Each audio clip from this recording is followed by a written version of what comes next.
Hi there, Evan here with Crypto and Markets for Monday, October 22nd, 2018. Of course, as I predicted on this channel roughly 6 to 9 months ago, money would come into King US dollar as the global economy would slow down further. A la 2008, where the dollar had a 15% rally that year. Lo and behold, same thing has happened. The US dollar has had a run from 89 roughly to the time of filming this, 96 or so. Ultimately, it takes out the old highs of 102. My bullish case still stands.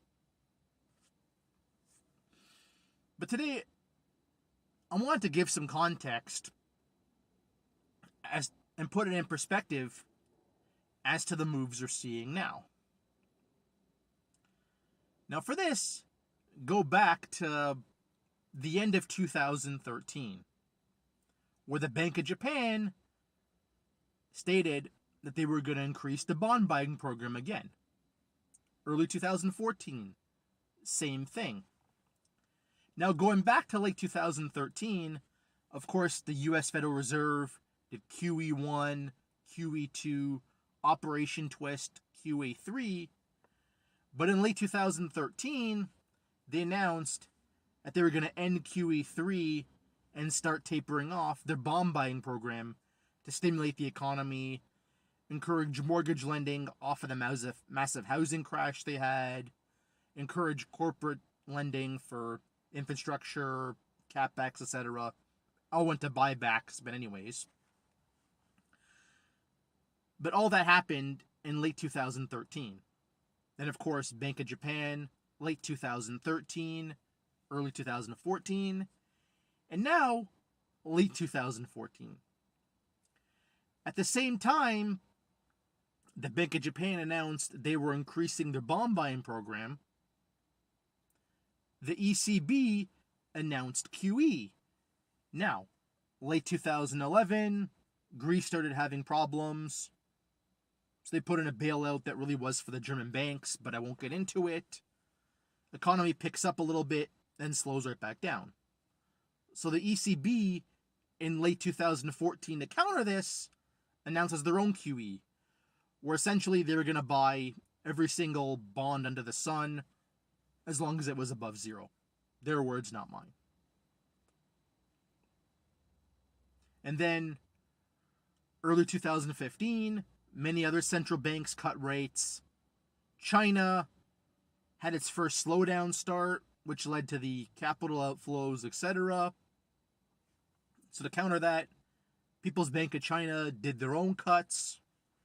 And also another bank that did cuts around the same time as well, magically, was a certain bank with a massive housing bubble north of the 49th parallel.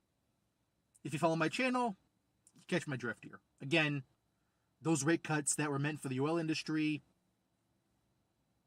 we really know what was going on here. But anyways. Now fast forward to early 2017. The U.S. announces quantitative tightening, where they were going to start unwinding the balance sheet of all these bonds they have,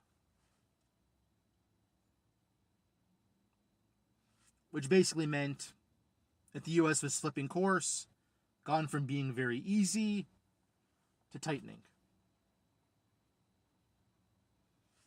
Which, of course, then leads to 2018. Bank of Japan says, oh, they're not going to buy a bond under 0.11%. So again, still very easy policy. ECB announces they want to end QE. But even then, the first rate hike is until like the end of 2019, the earliest. I did a previous video on it. I'll link it down below if you do want to watch it. But the European economy is slowing down. They're having sovereign debt issues again. Their manufacturing sector has been hurt by emerging markets. More on that in a second. The People's Bank of China. Of course, I've done many videos on this also. The credit impulse peaked in the end of 2016, been downhill ever since, been going down. China's trying to manage a massive credit slowdown, but somehow deliver their banks at the same time. Again, the world knows. I've done a previous video on that as well. What kind of debt the Chinese banks have on their balance sheet. This whole thing with peer-to-peer lending, etc.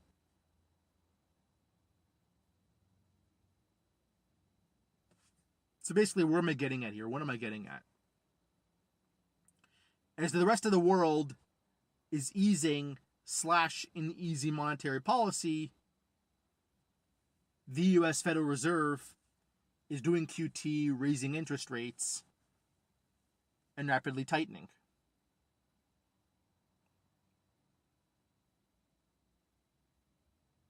So basically, it's a disconnect between, it's a central bank disconnect is basically what it is. And now, really, you're seeing the limits of QE. When one blinks, especially when the central bank of the reserve currency of the world blinks, it doesn't matter what the rest of the world does. You're slowing down. Again, look at the flattening yield curve. Look at LIBOR OIS spreads to start to blow back out again, which is showing a global tightening of credit. So basically, there's this big bubble, of course, around the world. The reserve currency, the central bank behind the world reserve currency tightens, pricks the bubble, and it really doesn't matter what anyone else does now. The economy's slowing down. I mean, look at the stock market. What's your 52-week low list right now? Housing stocks, auto stocks, industrials, financials. Is that the sign of a great economy? No.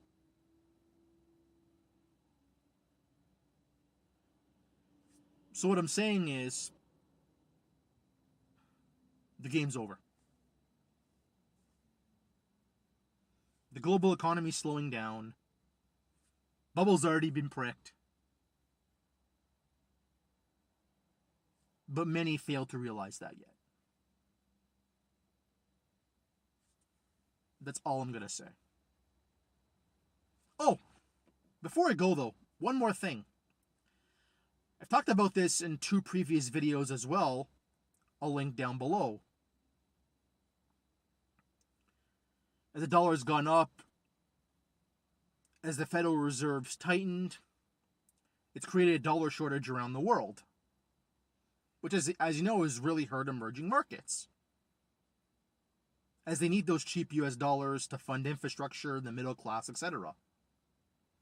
They don't have that anymore. That slowdown now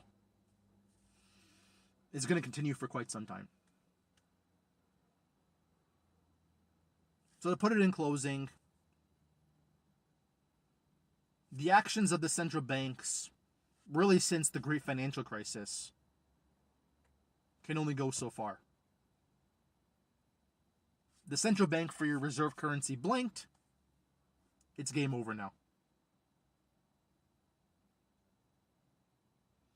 Ultimately, it was going to go down anyways.